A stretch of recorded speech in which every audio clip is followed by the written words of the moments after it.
Hello, hello, party people. It's your boy Kenzie, and I am back again on Moment, the show that celebrates everything alive, all our small wins, big wins, and everything in between, the struggles, of course, and discuss critical life issues and making sure that we are out there living our best lives because the world is hard enough and it's live here on Patris Radio, spice of the world, flavor of the airwaves. And today the topic that we're going to dissect to bring the scoop, the juice, and the squeeze and everything on this topic is gender mutilation, to be specific, female genital mutilation. And of course, in between we'll throw in some gender equality and what women have projected this to be in every sense of the word.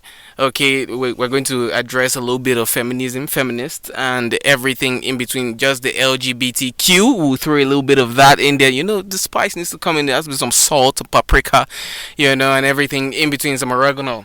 So, we are going to make sure that this dish is sweet, as we do every Tuesday, to make sure that your afternoon is light. But wherever you're tuning in to us from, whether from your car stereo or your home or your mobile phones or your laptops, wherever it is, big shout out to y'all on the planet.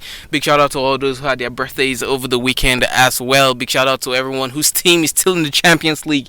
I'm talking on my sports fans today, some Champions League football, and I love me some football. So watching today, big shout out to all the basketball fans out there, and big shout out to yourself. Big shout out to you who loves Dwight Howard, and Tia Cooper.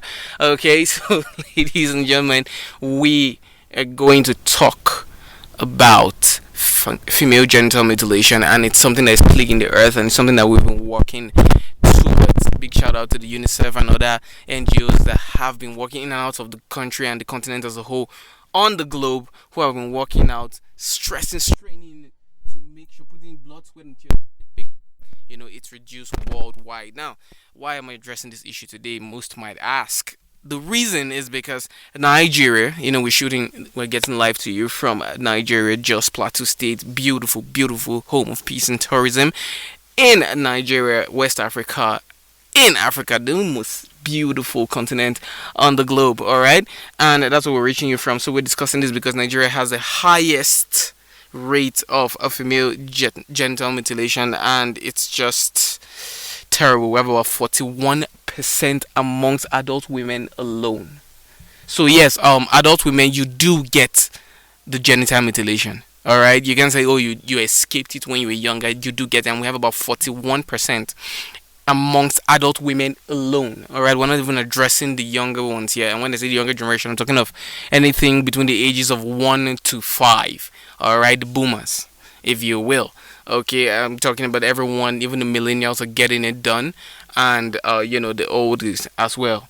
So the Gen Z, okay, those are the ones they're also getting it done as well. All right, so it's an issue that needs to be tackled everywhere. All right, and we just caught up to speed with it and said, okay, look, here one moment, I'm gonna reach out. I'm gonna say, all right, let's have this stop. Alright, let's end female genital mutilation. It leads to a whole lot of, complications that we're going to discuss on the program today. We're going to look into them just to put it out there and say, okay, look, what we're doing is wrong, okay, on a large scale. But before we go into that, we'll go on a quick break, and when we come back, we will be dissecting. Alright, party people, welcome back. It is, beautiful to be here. And in case you're just joining us, you are tuned into Moments live on Patris Radio, spice of the world, flavor of the airwaves, and we have been discussing female genital mutilation. If you're just joining us, you haven't missed anything at all, because we just said that Nigeria has about 41% of female genital mutilation, short form FGM. Alright, that's the acronym for it, FGM, female genital mutilation. Alright, and Nigeria alone is skyrocketing and leading the, this act. And so we're trying to, this is the forefront, this is ground zero to ending FGM on the planet. All right. So, in case you're just joining us, I'm going to say this again. Female genital mutilation, the acronym for it is FGM. So don't get lost when I say FGM or female genital mutilation. Alright, but I will try to spell it out every time I say the acronym, just in case someone just joins in at the time. It won't get lost or carried away at any point. Okay, so Nigeria has the highest.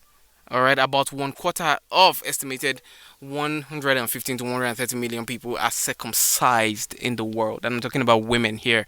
So 115 to 130 million women on the globe are circumcised. All right, now it's a traditional act that people feel that it should come as like circumcision for guys, for men and the male species. You have to come out there and say, all right, look, we need to take a bit of the top, all right, to make sure that you're okay. Due to health, it has health benefits, and if it's done wrongly or by someone a non-professional, then it will be done wrongly. And I'm talking about for men, for the male gender, all right. But for the female gender, it's totally off because anyway, as we go, you'll see why it's off. Now, evidence shows that FGM is declining, all right, but we're still working towards it to make sure that we don't want it to just decline. We want to eradicate it entirely. We don't want it to exist. Okay, so that's what the fight is about. Now, the World Health Organization, all right, which is the United Nations, that's World Health Organization and the United Nations, of course, have come together to say, look, we have to make sure that this is going to, and we're going to support every organization, that's NGOs out there who put themselves on the line in the streets, on ground zero, the ground soldiers, the foot soldiers, to make sure that we combat FGM, female genital mutilation, and make sure that it goes out of existence. Now, there is no federal law in Nigeria. We're taking Nigeria as ground zero because it has the highest rate of FGM, female genital mutilation, on the planet. Okay, now Nigeria has no federal law banning female genital mutilation in the country. Okay, for unknown reasons. Now, a big shout out to my lawyer friends. I feel like they put in work and they're getting the job done out there. Okay, but then again, we need to look at issues that shape the globe, shape the mentality of the society as we know it.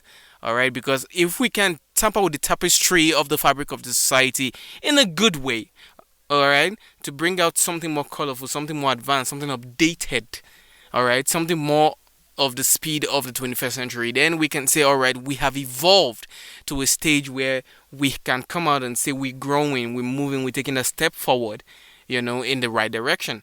So that is what we are facing today, and that's what we're combating today. That's what we here on Moments and the Moments family are combating. Big shout out to Big Joe. He's making sure that we're live on air and reaching everyone who is tuning in. All right, so next we need to discuss this further. We need to break this down. Now, education and orientation is key. Both are key to make sure that people understand why FGM, female genital mutilation, is just wrong for the society, why it's harmful to society. Now, at different levels, not just at any level, you can go right from the grassroots, all right, to PhD advanced levels, and people need to know because 41% of adult women alone, 41%, are going through female genital mutilation. Let's not even go to Gen Z. Okay, so we need to educate people and orientate people from ground zero to make sure that, okay, look, if you didn't go through it, don't let your kids go through it. Don't be pressured by society or culture or tradition to say, all right, this is what you got to do. Okay, you can start the change. It begins with you. Now, female genital mutilation is widely recognized as a violation of human rights. That's how deep it is. All right, it's a direct violation and is widely recognized as a violation of human rights, which is deeply rooted in cultural beliefs and perceptions over decades. So it has been passed down from generation to generation with no easy task for change. All right, so it has to do with the mentality, all right, the inner values of people that come across. So every law that has been passed down can be changed if the right people, if enough people speak up against it, if enough people are working against it. Now, you can't have 2-3 people saying, all right, look, we need to have this, and the rest of the world, 7.2 billion, say, okay, look, we're going the other way. You lose. The voices will sound like a pin in the ocean. All right, it's like a drop in the ocean, tide. It really doesn't affect the current of the ocean. Okay, but if people rise up, if enough people rise up and say, look, okay, we want to go against this, we want to change it. It may have worked for our forefathers, but we don't want to, be caught in the ripple effect of the proverbial sands. We want to come out and say we made our own rules. We brought our voices and they were heard. So female genital mutilation is one way for ladies. And ladies, like I said, you see, it relates to what ladies are fighting for, which is gender equality. All right. And this is one way to make sure that your voices are heard. All right, in a good way.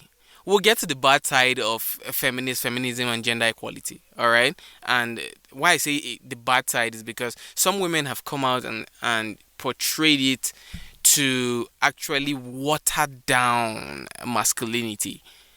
All right, they're trying to reduce it, water it down, pat it on the back, and say, okay, look, you stay in the corner. All right, you guys have rude. That is not what um gender equality is about. It's not about emasculating men.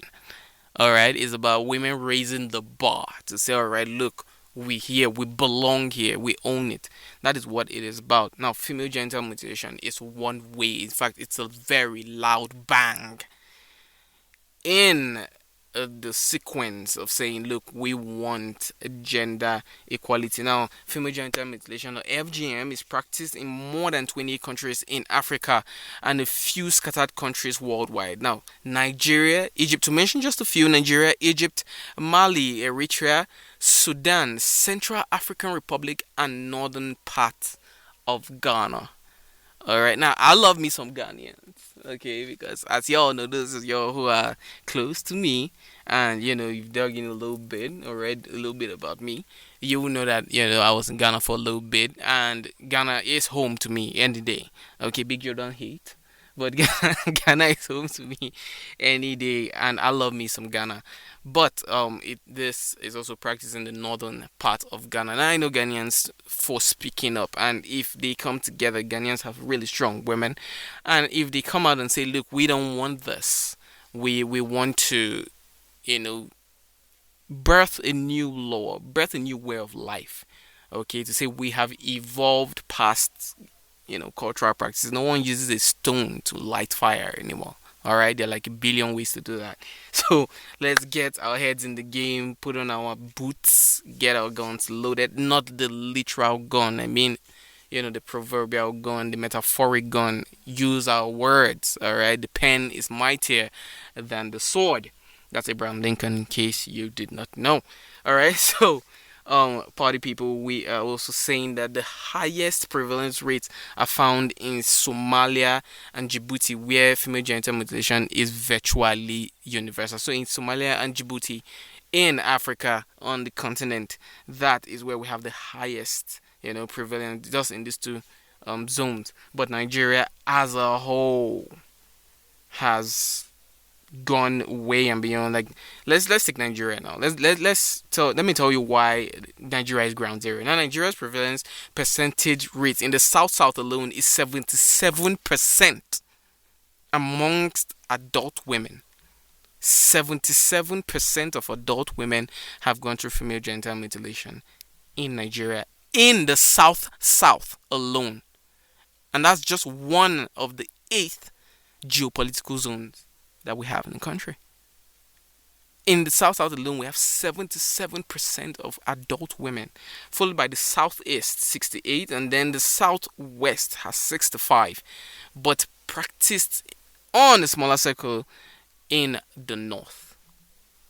All right, so that's what we're facing in the country, and most people would have thought it that the north would have had more, the north being more traditional, would have had more female genital mutilation practices as they go, but no, it's in the south with 77%, southeast with 68, and the southwest with 65%. These are more traditional folks, apparently, as the stats show. So we are trying to combat this in these regions. All right, now I know we're in the north and we don't practice it a lot in the north, but we are looking forward to spreading the word, because we are Nigeria as a whole.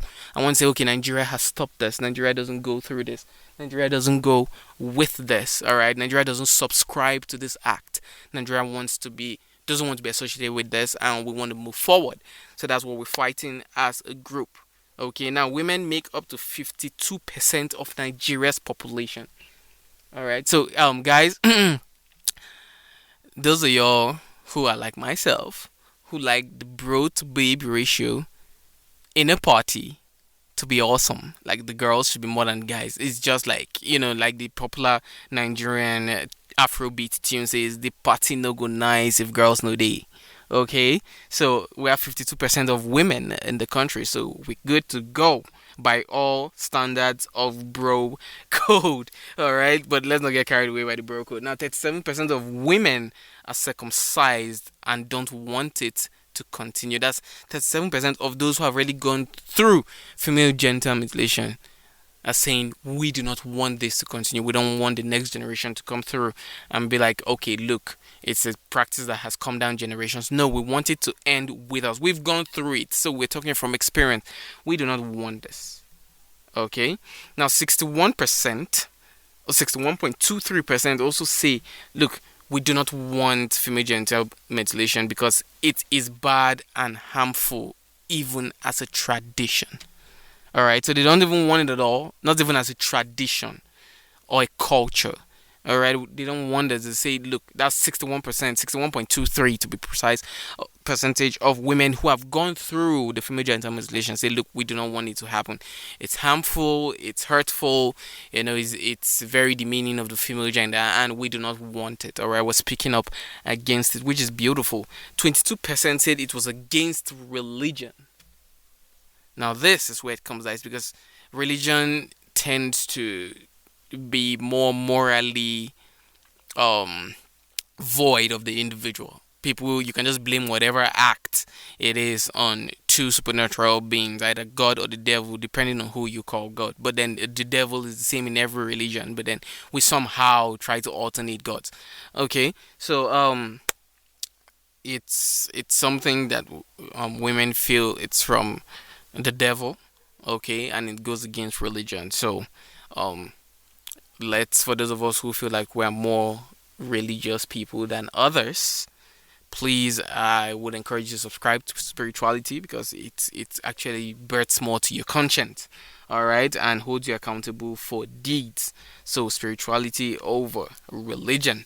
Okay, now 22%, 22.42% of women also cited medical complications. That's women who have gone through the female genital mutilation. They have cited medical complications that have gone on to affect marriages.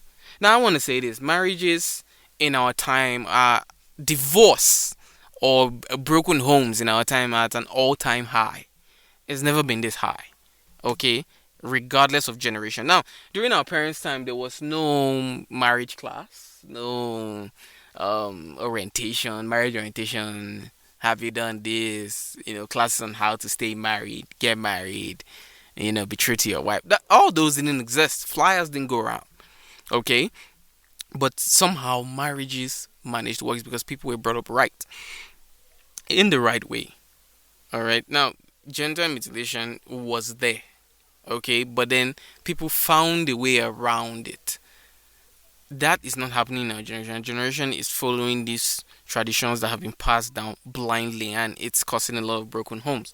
So 10% went through painful experiences. 10% of women who have gone through female genital mutilation went through very, very painful personal experiences that they didn't want to recount during the exclusives that I had with them. They didn't want to come out and say, okay, look, this is my experience, because they felt like it would scare the whole generation, and it's not the perspective where I wanted to come from. We didn't want to come from the angle of fear. But then again, fear is a great motivator.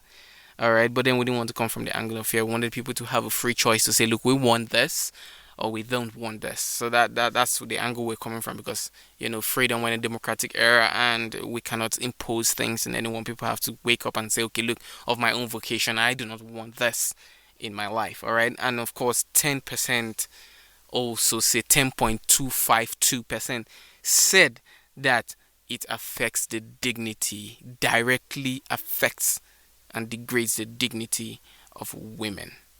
Okay, so it's something that, since we're fighting for gender, and it's on the rise, we're fighting for gender equality, and we're standing with women all over the globe. Big shout out to our women on the globe who are fighting strongly the right way, who are fighting the right way. Keyword: the right way. All right, for gender equality. Big shout out to them. We'll go on a quick musical interlude, and when we come back, we'll be discussing the types of genital mutilation. Don't touch the dial. All right, party people, welcome back. And if you're just joining us, you are tuned into Moments on Patris Radio Live, Spice of the World, flavor of the airwaves. If you're just, if you're just joining social media and you don't know where on social media, you can follow our Twitter account on at Patris Radio 1. That's Patris Radio 1. No hyphenated, no underscores, nothing. Together at Patris Radio 1. Okay, that's our social media handle on Twitter, so you could go there, follow us, and get the trend of everything happening: news, entertainment, tradition, culture, and everything in between, everything happening in Patris Radio world. You'll get it. Other shows there, moments there, and then we can discuss anything that you couldn't, get to me on the show, or any comments you want to drop. You can drop it right there and put the hashtag moments at Patris Radio, and I will be there to reply to you everything, and that discussion will be held online. Now, come with facts, please. Come with facts. I don't do off the top. Now, if you're just joining us, we're discussing female genital mutilation and how to eradicate it and everything. The causes. How bad is it? How can we tackle it? What's the fight? Where are we going? What's the mentality surrounding it? Where did it come from? How does it affect our generation? And of course, the types and how to tackle them and what it is we're really combating and why we're combating it. So we're discussing everything female genital mutilation today. Now, we have discussed the percentages of women that, have gone through it and have come out and said, okay, look, we don't want this to go on, and it's very high percentage, saying that because, women fighting for gender equality, it actually degrades women. So ladies have come out to say, okay, look, it's a big bang and want it to really sound and change, because it's one of the struggles of gender equality, and women want it to stop, end, and be eradicated from culture, tradition, religion, and everything in between. So the types of female genital mutilation, FGM, include the first type 1, or clitoridectomy. All right, now forgive my, for some people who are out there and their minds are in the gutter, like Big Joe, their minds are in the gutter, as I say clit, their minds went to a very graphic environment, but now we're talking about female genital mutilation. So this is not graphic in any way. Alright, but there's blood, gore, and everything in between. So, ladies, I want you all to listen up, because this is what we're fighting against. Guys, too. Okay, so clitoridectomy is the least severe. It's type 1. It's even the least severe of the practice. Alright, it's the removal. Alright, I do not like blood. I'm not a blood person, so it's a little squeamish for me, but let's see if I could get through this. Alright, so it's the removal of the pappus or the hood of the clitoris and all or parts of the clitoris. Now in Nigeria, this usually involves excision of only a part of the clitoris.